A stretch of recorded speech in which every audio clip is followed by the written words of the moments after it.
Oração para tornar o lar um paraíso. Sou filho de Deus. A vida de Deus flui para o meu interior e se torna minha vida. Sou a suprema autorrealização de Deus.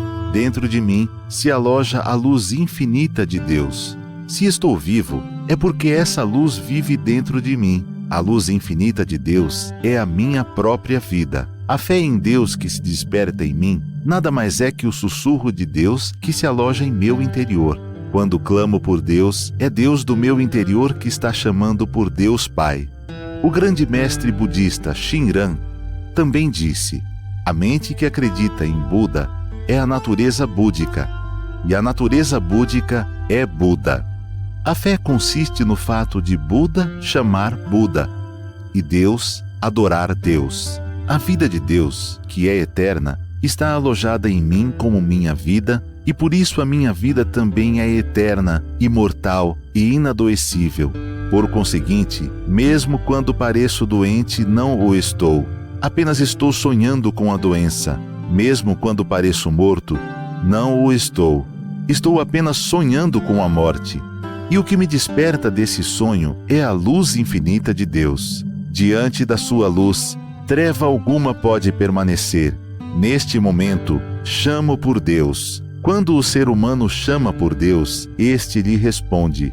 Chamando por Deus, estou sintonizando com as suas vibrações mentais. Estou sempre unido a Deus. Sou um com Deus. Todos os membros da minha família também são filhos de Deus. Sempre reverencio os meus familiares como filhos de Deus. Muito obrigado. Olá, muito obrigado, muito obrigado. Sejam bem-vindos, sejam bem-vindas a mais um programa da Seiichi no Ie aqui no canal do YouTube, toda quinta-feira, 14 horas, 20 horas, atividades voltadas para os educadores. Muito obrigado, você que já está conectado. Queríamos fazer 2 pedidozinhos para você. Primeiro, escreva no chat para nós de onde você está participando, seu nome, e também para que você já deixe aí o seu like abaixo aqui do vídeo, tá certo? No programa de hoje nós vamos ter então uma roda de conversa com o tema Um Novo Ser Humano para uma Nova Sociedade. Bem, antes de entrar, no tema e trazer os nossos convidados, nós queremos agradecer a vocês que têm participado das nossas atividades, que têm prestigiado os educadores. Nosso muito obrigado por vocês sempre estarem aqui junto conosco nas nossas atividades. É uma alegria, é uma honra bastante grande para nós recebê-los aqui nas nossas atividades. Bem, se você tem alguma pergunta, se você tem alguma dúvida, se você quer deixar alguma sugestão, envie um e-mail para pergunteaopreletor@sni.org.br. Muito obrigado, muito obrigado. Bem, vamos então trazer os nossos convidados para essa roda de conversa. Vamos iniciar trazendo superintendente das atividades dos preletores da Seiichi no Ie do Brasil, preletor da sede internacional, Marcos Rogério Silvestre Vaz Pinto. Olá, preletor Luiz, a todos aqui que estão nos assistindo, esses educadores maravilhosos aí do nosso Brasil, minhas reverências e muito obrigado. Obrigado, professor, muito obrigado. Teremos também a participação dela, que é membro da Comissão Executiva Central dos Preletores da Seiichi no Ie do Brasil, preletora em grau sênior, Mônica Alves Moreira. Olá, preletor Marcos Rogério, é uma alegria, uma satisfação poder participar dessa roda de conversa, é um privilégio também e principalmente ouvir vocês dois. Muito obrigada. Nós que agradecemos, Mônica. Muito obrigado, viu? Bom, conforme foi anunciado, então, o tema dessa nossa roda hoje é um novo ser humano para uma nova sociedade. Então, nós vamos iniciar a nossa primeira rodada aqui, né, na roda de conversa, falando um pouquinho, né, gostaria que os nossos convidados ficassem à vontade, né, para falar aí um pouquinho da importância, né, de trabalhar nos nossos educandos, nos nossos filhos, a questão, né, dos valores, tá bom? Então, vamos lá. Muito obrigado. Começo eu, então? Por favor, professor. Vamos lá, então. Tema bastante interessante, muito bom mesmo, de verdade. Aliás, antes até de começar, eu quero parabenizar aí o professor Luiz e toda a equipe dos educadores da Sete Anos do Brasil. Tem realizado um trabalho grandioso, tem crescido, inclusive, né, aumentando a abrangência do trabalho no Brasil, né, com mais regionais, mais educadores trabalhando aí em frente à educação da vida. Então, parabéns aí pelo trabalho, professor Luiz, e deixa aí os parabéns a toda a equipe sua por esse trabalho. Bom, na verdade, eu acho que a gente poderia começar até fazendo uma reflexão do professor Masanobu Taniguchi, Caminho de Paz, no livro Caminho de Paz pela Fé, na página 73, há um capítulo que ele coloca lá para vivificar a fé na atualidade, né? Então, ele vai, quando se fala em valores, né, a gente pode elencar vários valores, compreensão, responsabilidade, tem pessoas que colocam o amor como um valor, e é mesmo, né? A gratidão, a compaixão, todos esses são valores. Mas o professor Masanobu Taniguchi, ele faz uma análise da sociedade japonesa, ele pega um aspecto muito forte lá, que é a questão do uso do fumo, né, do tabaco. Nós no Brasil já avançamos muito, há muitos anos a gente avançou com relação a essa questão de limitações do uso do cigarro, né, mas o Japão não. Então, ele coloca lá, as pessoas às vezes jogam, já foi ao Japão várias vezes, e a gente vê as bitucas de cigarro jogadas na porta, no chão, né, na porta da estação, coisa inimaginável, né, a gente pensar uma coisa assim para um povo que é tão ordeiro como o japonês, e foram criadas leis, foram criadas normas, etc., mas o resultado não está dando um efeito muito bom. Então, pensando já no tema nosso, né, na questão de um ser humano para uma nova sociedade, eu achei legal, porque vocês, educadores, né, o professor Luiz e a equipe, não colocou uma nova sociedade para um novo ser humano, colocou justamente na ordem correta, um novo ser humano para uma nova sociedade, porque é o ser humano que constrói a sociedade, não é o inverso, né? Eu não preciso ter um modelo de sociedade para construir o ser humano, é a mente do ser humano que vai construindo a sociedade. Então, o professor escreve, né, que você pode criar leis, pode criar regras, pode criar normas, mas se não mudarmos a mentalidade das pessoas, elas não vão viver os valores. E ele coloca como centro do processo todo, ele diz, dependendo de até onde os homens, que está se referindo aos seres humanos, claro, reconhecem que eu e o outro somos um, o efeito, né, que ele diz, da sociedade, das leis, das normas, etc., será totalmente outro. Sim. Então, o papel da religião e o papel da Seichonon-ie, ele diz aqui que é justamente aproximar a mente das pessoas da vontade divina. E aí, quando a mente das pessoas se aproxima da vontade divina, quando eu estou falando de vontade divina, não estamos falando de poderes sobrenaturais, nós estamos falando de compaixão, de amor, de respeito, solidariedade, ou seja, o outro existe. Então, eu e o outro somos um, então a gente vai construindo uma nova sociedade. Então, o foco, né, do nosso trabalho religioso, da educação da vida também, claro, né, é justamente isso, é fazer com que as pessoas, as crianças, os adultos, os educandos aprendam a viver, não é só aprender a saber que eu e o outro somos um, aprender a viver, eu e o outro somos um. Fantástico, fantástico, professor. E também acho que é legal a gente, como, né, nas entrelinhas da sua fala, como ficou forte essa questão de nos perguntarmos, né, professor, que sociedade nós queremos ver formada, né? Exatamente, Essa é uma questão importante que você traz, desculpa esticar um pouquinho aí, Mônica, dá licença, né?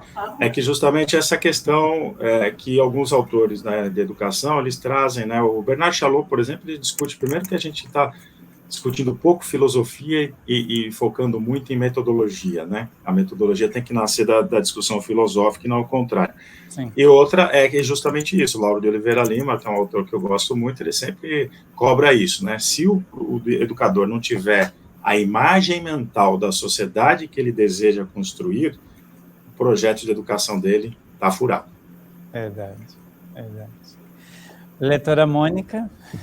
Então, ainda estou martelando, Luiz, a gente estava conversando um pouco antes de começar, Sim. Que né, nessa observação, né, a sociedade, essa nova sociedade, a partir do momento em que a gente faz essa transformação do nosso olhar,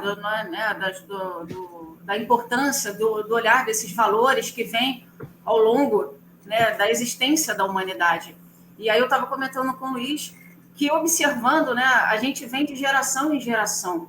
E tem coisas que vão passar de geração em geração porque são valores absolutos, são valores eternos. O bem é sempre bem em qualquer lugar, em qualquer século, em qualquer sociedade. E quando a gente tem essa percepção, a gente observa o que eu estou trazendo de uma sociedade lá dos meus avós, dos meus bisavós, levando adiante, né, o que eu estou aprendendo com isso para poder, né, como um valor ser transmitido, e o que aquilo que está sendo aprimorado. E uma das coisas que eu sempre paro para pensar é que a gente anda numa agitação, a gente está no mundo globalizado e digitalizado, que por si só, né, por agilizar a nossa vida, agiliza os nossos pensamentos, as nossas atitudes, a gente quer resultados cada vez mais imediatos, e aí a gente olha, às vezes, a criança que está ainda naquele aprendizado e a gente cobrando um resultado que a gente também, naquela idade, levaria aquele tempo necessário para poder aprimorar, para poder assimilar, para poder aprender, para aprender a fazer. E aí pensei, isso vem lá dos meus avós, não tinha micro-ondas para esquentar coisa rápida, tinha que esperar, né, fazer no seu tempo natural, não tinha um telefone, às vezes, para poder fazer um recado, tinha que mandar nossa, correspondência por carta. Meus avós de Portugal chegavam com uma semana de antecedência, né? Uma semana para chegar a notícia. Hoje você faz uma chamada de vídeo. Então, trabalhava mais a paciência, a ansiedade talvez fosse um pouco menos aflorada, né? E aí eu lembrei, mas o que a gente aprimorou dessa etapa, né? Eu lembro dos meus avós, a manifestação e a expressão do carinho dessa geração é uma expressão muito tímida. Eu lembro que minha avó, eu sempre conto isso, minha avó, quando vinha fazer um carinho ou entregar um chocolate, era de forma escondida para ninguém ver. Eu falei, gente, mas que é isso? Entregando uma coisa que ninguém pode ver. Aí quando eu vi, era um bombom. Eu falo, hoje não, a gente tem uma geração, talvez a minha ou a geração seguinte, que é a geração Z, né, e a geração subsequente, a Z, que é uma geração mais amorosa, mais afetiva, de abraçar, né? De saber acolher, de não ter a vergonha de abraçar, de não ter a vergonha de demonstrar o afeto. Então, a gente vem trazendo o amor que já era, né? Se a gente for colocar o amor também como valor, né, para a sociedade, a gente aprimorou a forma de expressar, né? Sorrindo mais, né? Eu vejo as fotos, eu tenho fotos dos meus bisavós, dos meus trisavós no nosso oratório. Eu falo, mas cadê o sorriso aqui? Aí vejo foto minha com 5 anos de idade e a minha família inteira ali, eu falo, quem está sorrindo? A geração do meu pai para cá sorriu um pouco mais, a geração do meu pai para trás, aquela geração mais séria, sisuda. Eu falo, olha só como é que a gente tem o que aprimorar. Não é que não tivesse afeto, não é que não tivesse carinho, tinha, mas eles não aprenderam, talvez. Os meus avós são uma geração do pós-guerra, então era uma geração da sobrevivência, era uma geração que tinha outras preocupações. E a geração dos meus pais para cá, né, dos filhos e netos, é aquela geração da expressão mais amorosa. Mas, em compensação, eu olho para trás e falo, tem que ter mais paciência, tem que ter um pouco mais de dedicação para fazer as coisas, a gente precisa apressar, a gente não precisa parar, mas não precisa apressar, vamos fazendo. E aí eu falo, a gente tem que observar, né, esses valores que são conduzidos e transmitidos de geração em geração, entendendo o que precisa aprimorar, que é a expressão cada vez maior do carinho, do afeto, do acolhimento, e aí a gente trazer essa paciência, essa tranquilidade, essa serenidade. Eu vejo as pessoas mais velhas, eu observo muito a paciência que elas têm, e isso eu admiro demais. Eu falo assim, eu tenho que aprender isso, porque às vezes eu estou tão tocada pela agilidade do mundo globalizado, que tudo é para ontem. Eu trabalhava num lugar em que a frase primordial é: isso é para ontem. Eu falei, mas ontem já foi, não vou nem fazer. E não era porque queria o mais rápido possível. E às vezes a gente entra naquela palpitação de fazer as coisas correndo e esquece que a gente tem que, né, observar, fazer com cuidado e ensinar que a paciência pode ser, sim, colocada em prática na hora de fazer uma coisa, porque aí ajuda a gente a corrigir o erro, a acertar, a levar adiante, né, a cooperar com a outra pessoa. A solidariedade está nessa cooperação de paciência também, de entender que o outro tem uma caminhada num passo e a gente tem outro passo às vezes. Pode ser um passo mais lento e o outro um pouco mais rápido, mas a gente está caminhando, e nesse auxílio mútuo, né, que a gente sempre usa na Seitoneia, vai ajudar a todo mundo caminhar para a formação dessa nova sociedade, né, com seus valores pautados pela ética, pelos bons valores, por esse olhar de que nessa nossa natureza divina expressa cada vez um conteúdo melhor. Nesse olhar, né, vamos hoje aqui, o que nós, como seres humanos, estamos fazendo para que essa próxima sociedade que está se formando agora, o que a gente está contribuindo, trazendo os valores e entregando o que precisa ser entregue cada vez mais aperfeiçoado, melhorado, porque, né, essa expressão só pode melhorar. Ai, que legal, Mônica, adorei, eu gostei muito da sua contribuição. Eu me lembro também que, lendo um dos livros do professor Masanobu, quando ele também alerta a gente da importância de praticar o slow motion, né? Sim. E a primeira vez que eu li isso no livro dele, eu fiz um exercício. Então, assim, eu venho trabalhar, né, aqui na sede central de metrô. Então, quando a gente salta do metrô até chegar na sede central, é uma caminhada de 2, 3 quarteirões. E isso a gente faz em segundos, minutos, né? E quando eu li a primeira vez esse livro, eu falei, hoje eu vou praticar isso. Eu levei quase o triplo do tempo que eu levo caminhando esses 2, 3 quarteirões, bem devagarinho. Eu fui observar tanta coisa que eu não tinha visto quando eu fazia o mesmo percurso em segundos, né? Então, isso é interessante. Mas aí, queria voltar, né, na questão anterior aí com vocês, para a gente falar um pouquinho mais dessa questão da contribuição que a educação da vida dá na formação desse indivíduo com os valores, né? Então, queria retomar um pouquinho aí essa nossa discussão. Eu acho que tem uma questão que a gente pensa sobre que sociedade queremos formar, não é? E essa sociedade, na verdade, o próprio professor Masaru Taniguchi, ele fala que ela já foi desenhada, né? E tem um trecho do livro A Verdade, volume 1, na página 21, A Verdade, volume 1, não é a verdade da vida, né? Para os amigos que estão assistindo aí, talvez pensem, a verdade da vida, que é uma coleção aí de 40 volumes, não é a verdade, que tem 10 volumes mais um suplementar, uma coleção muito interessante. E ele diz, quando Jesus veio ao mundo, escreve o professor Masaru Taniguchi, né, e pregou o evangelho, foi firmada uma nova aliança entre Deus e o homem. Dê uma olhada como é forte isso. Foi firmada uma nova aliança entre Deus e o homem, de amor e perdão. Essa é a sociedade que já está desenhada, né? Uma nova aliança entre Deus e o homem, de amor e perdão. E esse pacto deu-se o nome de Novo Testamento, quer dizer, que é justamente, né, o Novo Testamento que já nos diz, né, como deveria ser construída essa sociedade. Então, onde que a educação da vida entra aí? Como o Pretor Luiz nos pergunta, né? Quer dizer, a educação da vida justamente é a forma como nós vamos organizar o nosso trabalho educativo, né, educacional, na escola e na sala de aula, porque não basta ser só na sala de aula, o ideal que seja na escola, né, para que a gente atinja justamente esse grande objetivo, ou esse grande valor, amor e perdão.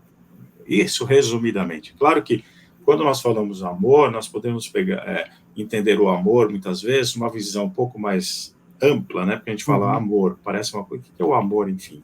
né? Amor são atos de compaixão, de solidariedade, o próprio perdão é um ato de amor, né? A gratidão é um ato de amor, a gente pode dizer que, mas principalmente as ações da compaixão, do desprendimento, do desejo de tirar o sofrimento do próximo, né? Essas são as ações de amor. Então, a educação da vida, dentro dos livros, né, do professor Keio Kanuma, do mestre Masaru Taniguchi, até o professor Katsumi Tokuhisa escreve também sobre educação, justamente vão nos dando ideias para que a gente consiga nos organizar, né? Organizar a nossa escola, organizar a nossa sala de aula, justamente para que as crianças vivam esses valores. Porque não adianta, isso é muito cansativo, a gente fala e repete, quando vê as pessoas ainda estão acreditando que valores são transmitidos só verbalmente. Eu falo, e falo, e falo, e falo.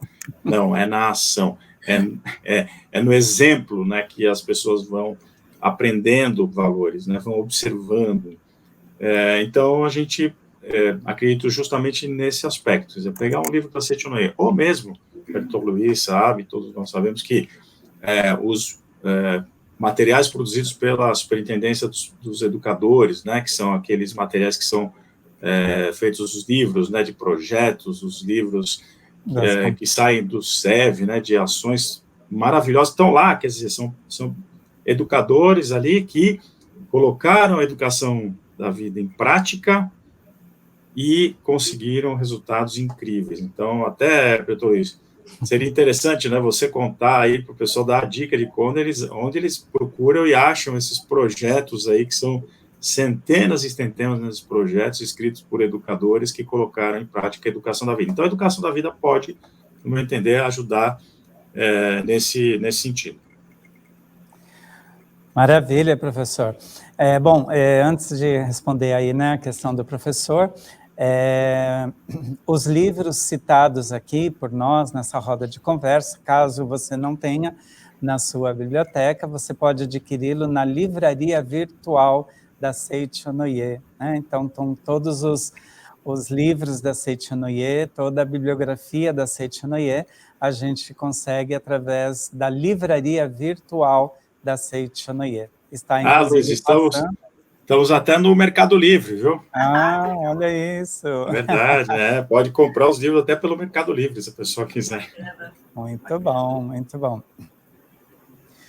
Bom, então, como o professor Marcos Rogério, né, comentou, na Superintendência dos Educadores, nós temos um curso chamado Ciclo de Estudos da Educação da Vida, o CEV, né, oferecido hoje por 54 regionais no idioma português. E esse CEV, então, é um curso de 3 anos e a gente debruça, né, com os nossos educandos, com os nossos alunos do CEV, a educação da vida na prática, né? E esses alunos, então, uma vez que eles concluem o curso, eles têm a oportunidade de submeter o trabalho de conclusão deles no congresso, né? Que a gente também, bienalmente, nós temos um congresso, e é nesse congresso, então, que os alunos têm a oportunidade de expor os seus trabalhos de conclusão, de pesquisa sobre a educação da vida, né? Então, são todos trabalhos que são editados, né? Passam por um crivo, né? Para seleção, e depois, então, eles são editados e a gente, então, manda confeccionar os caderninhos, né? Com projetos e com memoriais, né? Os nossos presidentes regionais, todos eles têm esses projetos editados dos congressos anteriores, né? Então, está aí à disposição de todos os senhores. Bem, queria então passar a palavra, né, para a Mônica, ainda falando um pouquinho dessa questão da contribuição da educação da vida na formação, né, do indivíduo, do ser humano. Mônica, ela é orientadora, inclusive, do CEV, né, Mônica? Então, queria que você trouxesse aí um pouquinho da sua experiência também para nós. Então, você estava falando aí dos projetos, né, do CEV, e na nossa última aula, os alunos estavam passando como foi, né, a aplicação dos projetos e o resultado obtido. E uma das coisas que eu sempre tive, assim, sempre senti de quem estava aplicando o projeto era a alegria de ver aquele resultado sendo conquistado. No educador, o professor, o coordenador, o diretor, ou os próprios pais, ou os alunos, quando a gente percebe aquela transformação, aquele entendimento de que você não está sozinho, você vive com o outro, junto com o outro, sabe? Você faz uma caminhada que não é solitária. A gente não está aqui para a gente só. E desde pequeno a gente também é ensinado assim, né? Cuidado com o que você está fazendo, porque pode esbarrar no que o outro está fazendo, pode atrapalhar. A gente vai entendendo aí alguns valores, mas talvez assimilando esses valores, né? E quando a gente vê a aplicação dos projetos de uma reeducação do educador, porque ele começa a perceber que nessa reeducação está a própria transformação e a aplicação do projeto. Eu lembro que antes mesmo de ter o CEV, uma das coisas que me encantava na Seitinoye, que uma vez alguém me perguntou na faculdade, o que a Seitinoye traz para você, né? A pessoa não conhecia, e eu falei assim, olha, eu tenho certeza que a Seitinoye me reeducou como pessoa. Ai, que lindo. Reeducou o meu olhar. Isso foi na década de 90. Eu estava lá com meus 20 anos, e aí eu falei, gente, a Seitinoye me deu esse olhar. Eu lembro que era o último ano da faculdade, e eu me tornei ali no último ano da faculdade, e aí eu falei assim, a Seitinoye me transforma a forma de me relacionar com as pessoas, trazendo um pouco mais de empatia, de saber me colocar no lugar do outro, porque eu e o outro somos um só, não tem como eu ferir o outro sem que eu não me sinta atingida por isso, né? A gente não consegue perceber que pisa na bola e também sofrer porque pisou na bola. A gente dá aquela dorzinha que a gente percebe, errei no tom, errei na forma de falar, errei na forma de me expressar. E a aplicação dos projetos é essa transformação. Eu lembro que quando eu também fui aluna do CEV, para poder passar por esse entendimento, essa compreensão da própria educação, da pedagogia da Seitinoye, e a aplicação do nosso projeto atingia as 3 frentes, né? Pais, professores e alunos. E eu fiquei na parte dos professores. Então, você perceber o avançar, a caminhada de cada professor, na forma de falar com o aluno, na forma de receber o pai e a mãe, na forma dele se tratar, dele se conduzir, dele acreditar no potencial dele, que ele tinha aquela capacidade de fazer essa transformação também, né?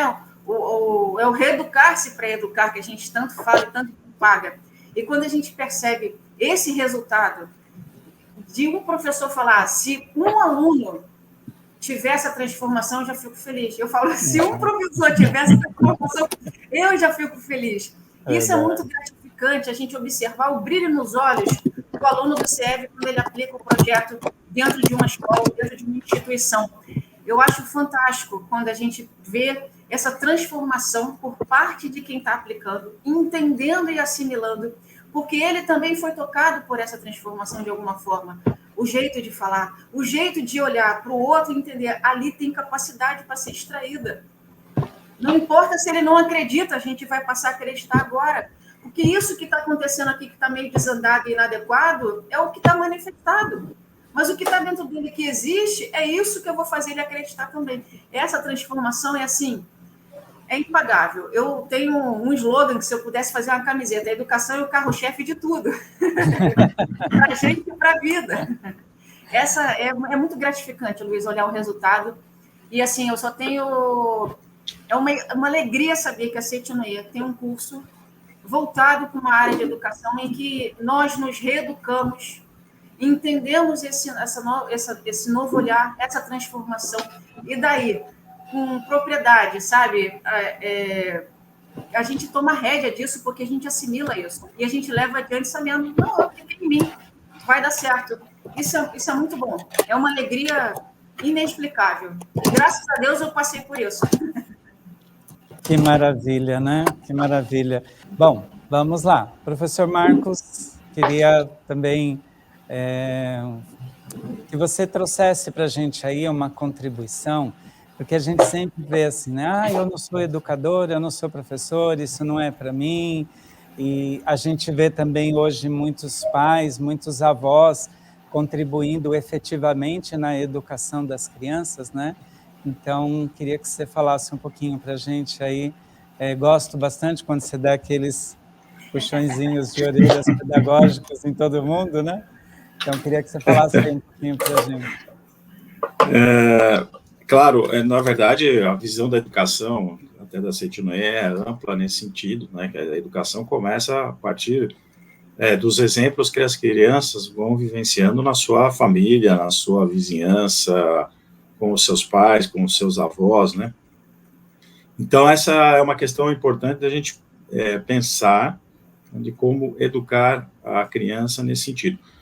Eu, particularmente, né, junto com a Patrícia, minha esposa, a gente educou as duas meninas, o Pretor Luiz também, o Vitor, né, com base justamente na questão da educação da vida, né, que indica um caminho do elogio, né, do reconhecimento daquilo que a criança tem de potencial, observa justamente todo aquele potencial que a criança tem, de curiosidade, de querer aprender, que isso já traz na criança, porém, talvez seja aí que o Luiz pede um puxão pedagógico, né, de orelha pedagógica, porém, é extremamente necessário para a própria criança e para a sociedade que a gente inicie a educação a partir justamente de um valor que é importante, que é a disciplina. Né? Essa é uma das questões que a gente tem perdido ao longo, nesse momento, com as crianças, ao longo desse período que a pretora Mônica traz aí, né?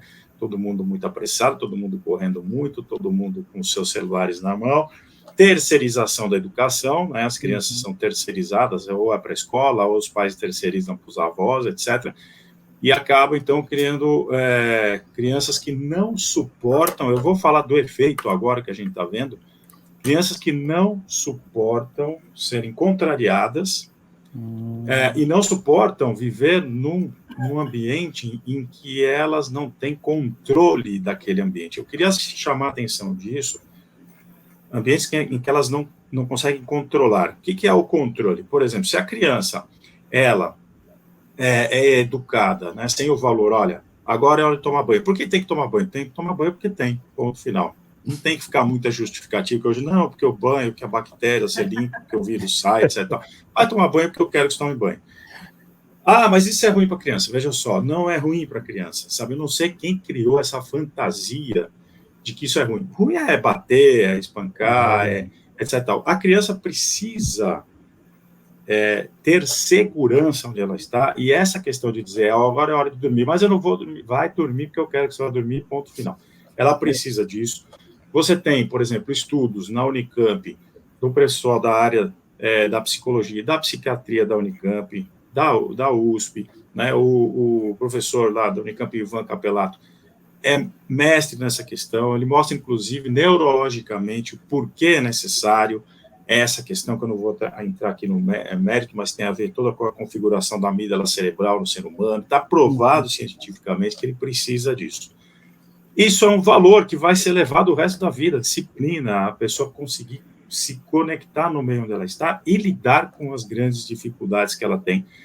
Então, o que eu tenho atendido de jovens, adolescentes, que ou estão pensando em suicídio, ou estão com crise de ansiedade, isso tudo está ligado à primeira fase da infância da criança. Claro que tem casos mais graves de molestação sexual, etc. e tal. Então, eu tive num evento dos jovens e me prontifiquei a fazer orientação pessoal. O que é orientação pessoal para quem está assistindo a gente pela primeira vez, né? É o fato de alguma pessoa nos procurar e dizer, estou passando por isso, o que a Cetinoe tem a dizer sobre esse meu problema. E todos os casos que eu atendi eram casos de crise de ansiedade. Eu estou no meu trabalho, eu não consigo lidar com isso, eu estou tal coisa. E aí, jovens começaram a chorar desesperadamente, porque não sabem lidar com a realidade. Então, a gente está falando de valores e nova sociedade. Mônica trouxe bem uma coisa importante. Se nossos avós e bisavós saíam com cara feia nas fotos, né? Tem aquelas caras assim, sorriam. Esse era o sorriso que eles conseguiam dar, né? Não adianta nada também a gente ficar tirando selfie rindo se por dentro nós estamos totalmente destruídos. Agora, eles tinham uma coisa boa, exatamente, equilíbrio, né, para tudo isso.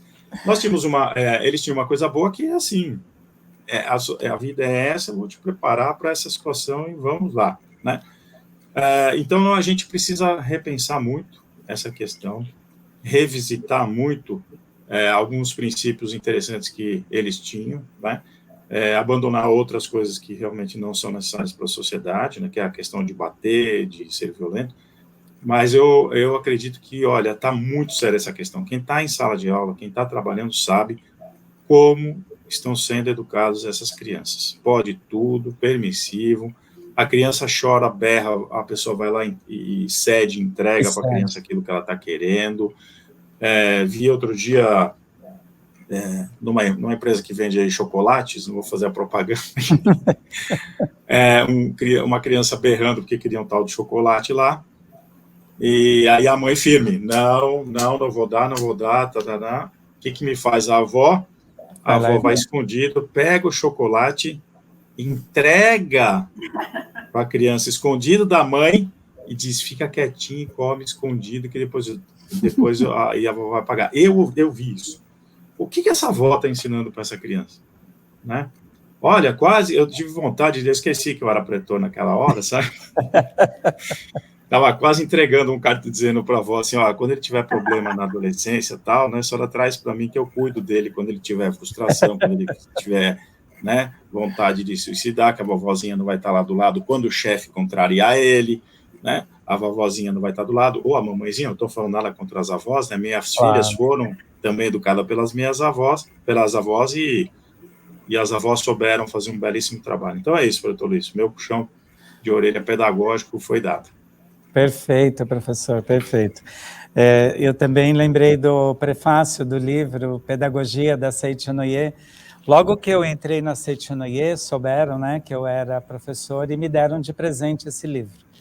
E eu admiro muito o prefácio dos livros, né? E quando eu li ali no prefácio, não há nada mais lamentável do que pais inseguros na condução da educação dos filhos, eu me perguntei por que esse autor, na época eu nem sabia falar o nome direito do professor Masaharu Taniguchi, e eu me fiz essa pergunta. Aí eu fui ler o livro com um olhar pesquisador, assim, né? Por que ele fala isso lá no prefácio? Quando eu chego no final do livro, eu entendi, eu falei, tá aqui, por que ele fala isso lá no início, no prefácio? Por quê? Pais inseguros criam filhos inseguros. Da mesma maneira que pais felizes, né, criam filhos felizes. Muito bem. Antes de passar... Isso, Mônica, vamos lá. Aí, antes de passar a palavra para a Mônica, queria pedir para que, né, as pessoas que estão nos acompanhando nesse momento, deixem aqui no chat, né, a resposta a essa nossa pergunta. Que sociedade nós estamos querendo ver formada, né?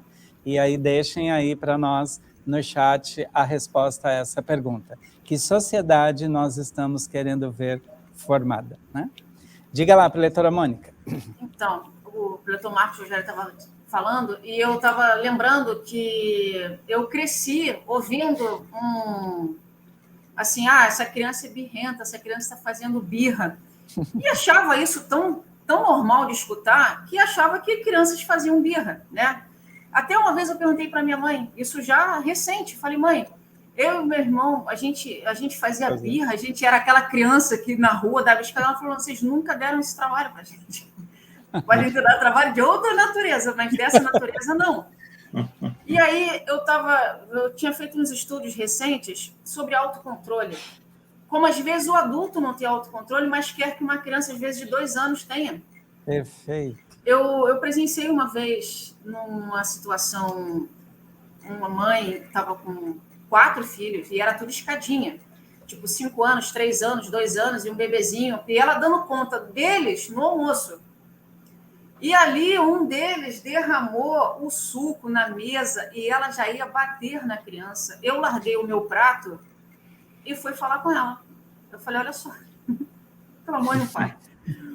Você é adulta da mesa. Eu sei que não está sendo fácil, que eu estou observando você, tentando dar comida para um e botar ordem no coreto. e foge um pouco ao controle. E aí eu falei, não se preocupa, tipo, derramou, a gente seca. Sim. Caiu, a gente pega. Se quebrar, a gente conserta ou compra outro, não tem problema. Tipo, ele ainda com 2 anos de idade não tem aquela mobilidade de pegar o pratinho, de pegar sem esbarrar. Então, não se preocupa, não. Na hora certa ele vai aprender, tá, né? E aí, acho que ela mesma se acalmou, o que ela precisava era se acalmar, porque ela estava nervosa ali naquela situação. E às vezes a gente puxa isso deles, né? Pressiona para que uma criança de 2, 3 anos tenha o autocontrole. Meu afilhado está com 2 anos e meio, 2 anos e 7 meses, e a preletora Suzana, que é a avó dele, estava me contando que agora, óbvio, né? A criança, antes mesmo de aprender a falar, ela tem toda a sua manifestação, às vezes de um sentimento de cansaço, de raiva, de tudo, né? Que nem a gente. Aí não está falando, então morde. A gente aí vai entender que às vezes uma criança morde, porque ela não sabe falar. Ela está tentando expressar, porque ou ela está com fome, ou fome é ótimo, né? Aí morde. Mas ou ela está com raiva, ela está angustiada, ela está ansiosa com alguma coisa. E que a gente precisa entender o que está acontecendo. E aí ela estava me contando que ele, acho que queria ficar vendo na hora, estava vendo um desenhozinho na hora de dormir, e ele queria ver outro, e outro, e outro, e outro. E ela falou, não, vamos fazer um combinado. E aí fez um combinado com o neto. A gente vai assistir mais um. E depois desse a vovó e você, nós vamos dormir. E aí, quando terminou, ele ia mencionar, começar a chorar. Ela falou, lembra do combinado. Diz que ele... Acho que... Porque, assim, ela é preletora. A mãe da criança foi criada numa Seitonoye também, sobre a pedagogia da Seitonoye. Os filhos dela foram criados sob essa batuta do elogio, da palavra de incentivo. Ele é criado assim. Quando ele acerta, parabéns, você, né, se esforçou e deu resultado. Quando não tem problema, a gente vai saber fazer desde criança. E ele se sente seguro assim, nessa expressão. E aí, diz que ele entendeu, ele não chorou, apesar de querer mencionar que ele, né, tipo, quero mais um desenho. Aí virou pro ladinho assim para dormir, mas toda hora virava assim para olhar a televisão. Eu falei, é natural, gente. A gente, né, a criança tem essa coisa lúdica também. Mas é um processo que a gente tem que ter a paciência. Às vezes a gente esquece que nós fomos essa criança que às vezes também não sabia lidar, queria jogar as coisas porque queria do jeito dela. Dessa forma, a gente percebe a gente vai resgatando uma paciência para educar, que precisa educar. Eu vou usar um termo aqui que talvez não seja mais educado ou mais adequado, mas dá um pouco de trabalho, porque a gente precisa se reeducar. A gente precisa entender que está num passo muito mais lento que o nosso, porque se a gente exigir de uma criança de 2 anos um autocontrole, nossa senhora, não é por aí. Aí vamos ter lá com 15, 16 anos uma ansiedade, sabe? E toda sorte de outras situações acarretando num indivíduo inseguro, que não acredita nas próprias potencialidades ou que não tem confiança naquilo que estão entregando para ele, não é por aí. Então, esses valores a gente tem que entender. Funciona com a gente. A gente só tem que ter paciência de entender que o outro também vai assimilar. E quando ele entende, o interessante é que quando a gente explica para a criança, né, como o Pretor Marcos disse, depois que a gente tem que botar o limite, porque ele vai entender mais para frente. Ali, naquele momento, ele não vai assimilar todo aquele... Não adianta fazer palestrinha para uma criança de 2 anos, que ela não vai entender muita coisa. É verdade. Mas se você explicar adequadamente que naquele momento não pode, porque naquele momento é hora de dormir, ele vai entender. Sim, e uma sim. coisa boa, essa criança adora ler antes de dormir. Os livrinhos da Seitonoye, então, são 4, 5 livros. E é a forma dela pegar no sono, graças a Deus, é lendo. É um leitor nato, né? Desde criança. Tem uma biblioteca muito grande, maior do que muitos adultos. Tá certo. Hein? Vamos lá, né? Preletor Marcos, a Mônica falou uma coisa bem interessante aí da questão do elogio, né? E a gente também escuta algumas pessoas, às vezes, dizendo assim, mas será que se eu ficar elogiando, eu não vou estragar ao invés de melhorar? Né? E aí, como que a gente responde isso? Muito bem colocado aí, Preletor Luiz. Na verdade, você tem que elogiar aquilo que é para ser elogiado. Né? Quando você observa alguma coisa na criança ou no adolescente louvável de elogio, né? Então, eu vou dar alguns exemplos aqui.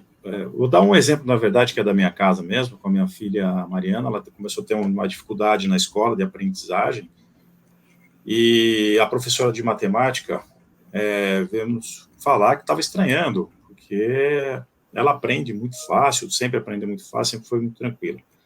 Então, o que acontece, né? Nessa hora, geralmente, a gente pergunta, tá, o que está acontecendo? E a própria professora de matemática disse assim, não, mas eu não entendo por que ela está assim, porque ela é tão inteligente quanto a Larissa, que é a mais velha. Né? Então, quando ela falou aquilo, eu já entendi. Falei, obrigado, você já me disse onde está o problema. Qual que era o problema? O problema é que a Larissa tem uma capacidade de memorizar fora de série, a escola usa muito isso, né? Infelizmente, às vezes tem escola que só usa isso, né? Só essa parte da inteligência humana, só quer que as crianças aprendam memorizando. E a Larissa se dá bem nesse tipo de escola. E quando a Mariana, por exemplo, a Larissa está 2 anos adiantada, na frente por causa da idade, né? Quando a Mariana chegava na série que a Larissa estava, passava para o próximo ano, as professoras olhavam o nome e diziam, não, mas você é irmã da Larissa? Nossa, a Larissa é muito inteligente, é isso e aquilo. Então, na cabeça da mais nova, o que aconteceu? Pô, como é que eu vou competir com a minha irmã, né? Quer dizer, ela começou a se retrair, ter medo dessa situação. Ficou claro para mim isso. Então, o que era o elogio? Eu fiquei... professor Massaro Taniguchi, na Educação da Vida, né, a gente aprende. Elogiar o dom que a criança tem. Mas que dom? Tem gente que já pensa, ela ficou olhando para ver se vai ser médico, dentista, se vai ser engenheiro, se vai ser piloto de avião, né, se vai ser médica, tal. Não é isso, né? É aquilo que a criança mostra, onde ela fixa atenção naquilo, né? Ela fixa atenção naquilo. Então, tem criança que está jogando e fixa atenção no jogo. Eu já lidei com crianças que estavam sendo levadas para o caso de TDAH, né? Déficit de atenção e aprendizagem, né? Transtorno, né? Déficit de atenção e aprendizagem, que, na verdade, a criança era genial. Ela não se concentrava em nada, mas se concentrava quando ela estava montando e desmontando coisas. Então, quando você observa isso, você elogia. A Mariana, e ao elogiar isso, né, voltando um pouquinho, a criança sente que está sendo reconhecida naquilo que ela está fazendo, que aquilo que ela está fazendo tem valor para ela. E como a inteligência é toda conectada, né, ela vai puxando outras inteligências de concentração, de atenção, de respeito, tudo vai funcionando como uma grande engrenagem de relógio, né? Então, a Mariana sempre teve uma grande espiritualidade desde criança. Ela sempre era muito forte, e ainda continua até hoje, nesse lado da espiritualidade, e era muito solidária. Então, eu comecei a elogiar isso. Mari, você já reparou que você é muito solidária, você ajuda o pai nisso, você ajuda a mãe naquilo, você tem esse dom, né, de fazer oração para as pessoas, ela sempre foi muito ligada nisso, desde pequenininha. Ao elogiar isso, ela se sentiu segura, e aí deslanchou na escola, ganhou bolsa de estudo para estudar fora do Brasil, enfim, né, resumidamente foi por aí.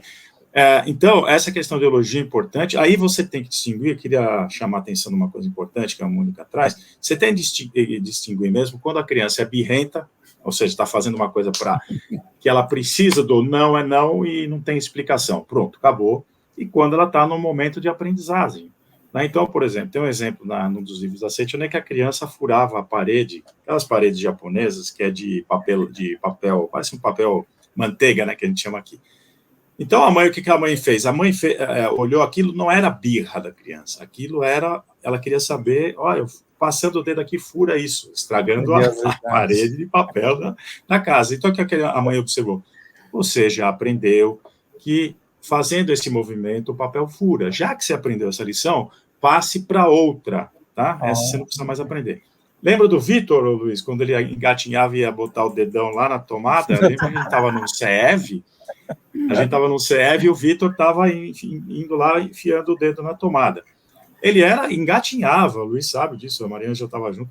Eu peguei ele, o que eu falei? Vitor, vem cá, você está muito curioso para saber o que está acontecendo aqui, né? Quer dizer, por que você enfia as coisas aqui, liga a televisão, liga não sei o que lá, e funciona, e liga a lâmpada, né? Só que isso aqui, aí a gente foi explicando para ele, né? Botamos eu lembro, conectamos lá um celular, tá vendo? Isso é para essa função, tá vendo?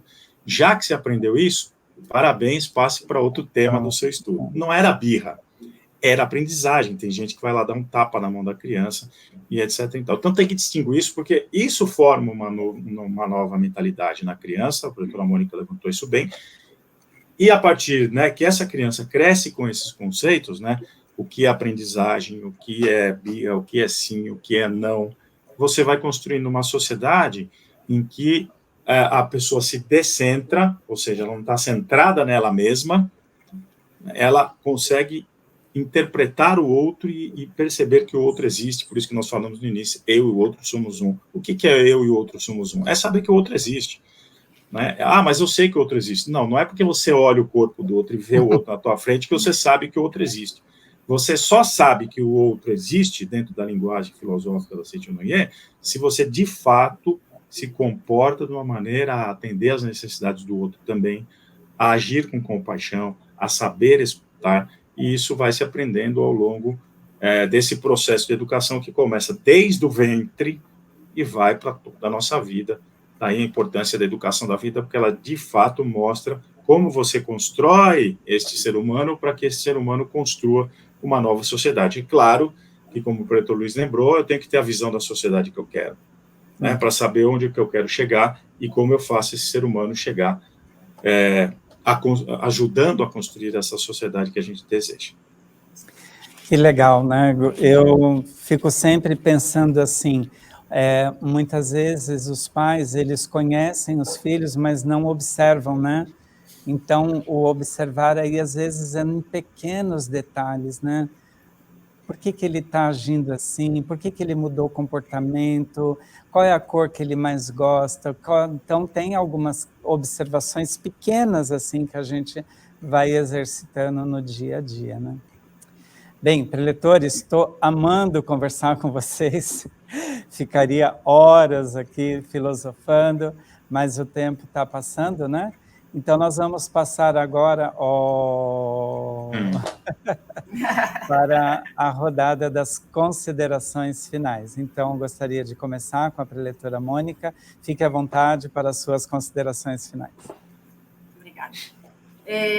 Ouvindo essa parte final, né, falando sobre o elogio, o interessante, a Seitonye sempre nos coloca a adequação das coisas.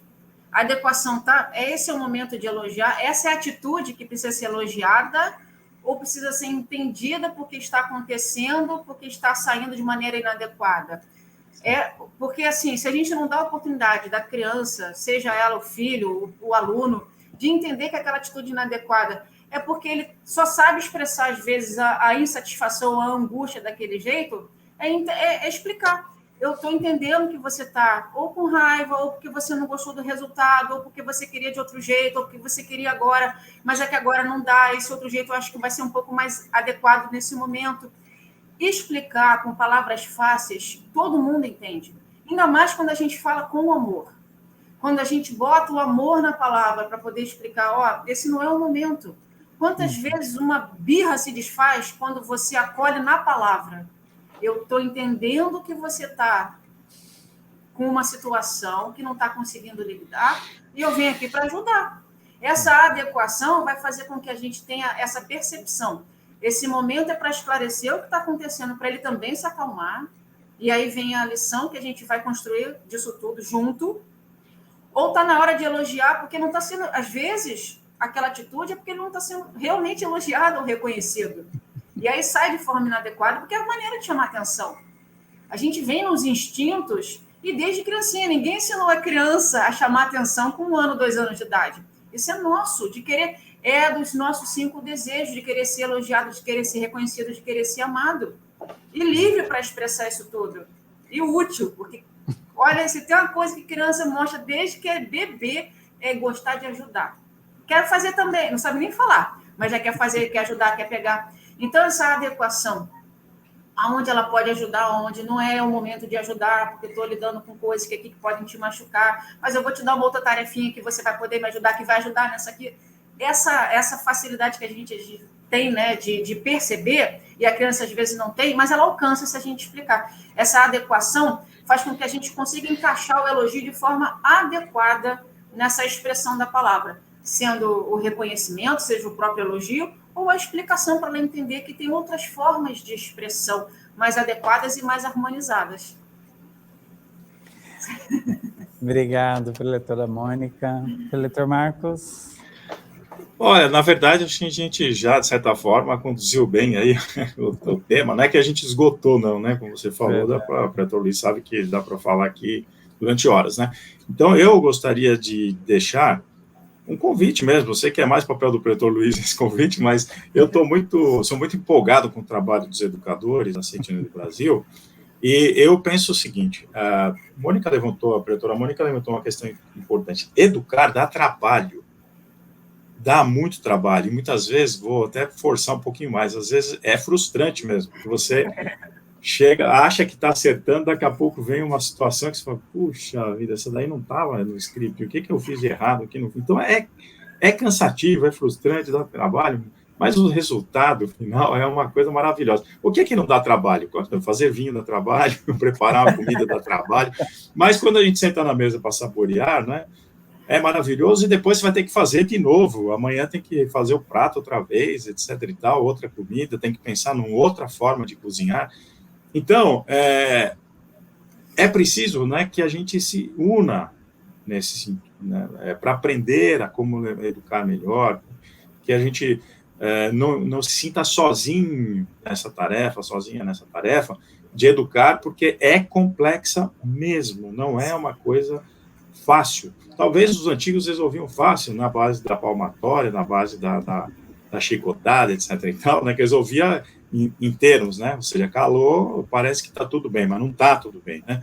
Como nós saímos dessa fase, emergiram uma série de questões aí que nos desafiam a aprender a educar. Então, o meu convite é justamente isso: se unam aos educadores da Sentinela do Brasil, né, frequentem as reuniões, as lives, mandem mensagens aí, pode encher a caixa postal aí de e-mails dos educadores da Sentinela do Brasil, porque nós temos que nos unir, trabalhar juntos, tirar as dúvidas, para que a gente consiga construir uma sociedade melhor. É através dessa troca de experiências, dessa conversa, desse diálogo, é que a gente vai modificar a sociedade. Se eu conseguir aí um grande... eu ia falar sucesso, mas acho que não é sucesso a palavra, né? Se eu conseguir, de repente, educar minhas filhas de uma maneira correta, de uma boa maneira, etc. Tal, ainda temos desafios. Se o Pretor Luiz também conseguir esse tempo, a Mônica contou do sobrinho, né, Mônica? Porque nós não estávamos sozinhos, né? A gente, quando tinha dúvida, procurava no livro ou no amigo, etc. Então, fica aí o convite para que a gente se junte, se una, para fazer um trabalho de educação, não só para o nosso país, também para a família, para a sociedade, para os vizinhos, para a comunidade, para o país, para a humanidade como um todo. Muito obrigado. Que ótimo, que ótimo. Eu também estava ouvindo o professor Marcos agora nas suas considerações finais. No Dia das Mães, o ano passado, eu tive a oportunidade de assistir uma entrevista que um repórter fez para uma senhora muito humilde, e ele perguntou para ela assim, quantos filhos a senhora tem? Uma das perguntas, né? E ela disse assim, eu tenho 8 filhos. E ele assim, nossa, nos dias de hoje, 8 filhos numa família é difícil, né? E a pergunta dele foi assim, é fácil criar 8 filhos? Ela olhou para ele e disse assim, moço, criar 8 filhos é fácil, o difícil é educar. E aí eu achei a resposta dela fantástica, porque criar e educar são coisas distintas, né? Embora ela tenha dito que o difícil era educar, mas não é impossível, né? Como o Pretor Marcos falou, né? Educadores, estamos à disposição de todos os senhores, né? Tem dúvida, tem pergunta, mande um e-mail para pergunte@sni.org.br e a gente vai ter a grata satisfação de responder a todas as perguntas, tá certo? Bem, nós iniciamos o programa com oração e vamos finalizar esse programa também com uma oração que está no livro Minhas Orações, na página 132.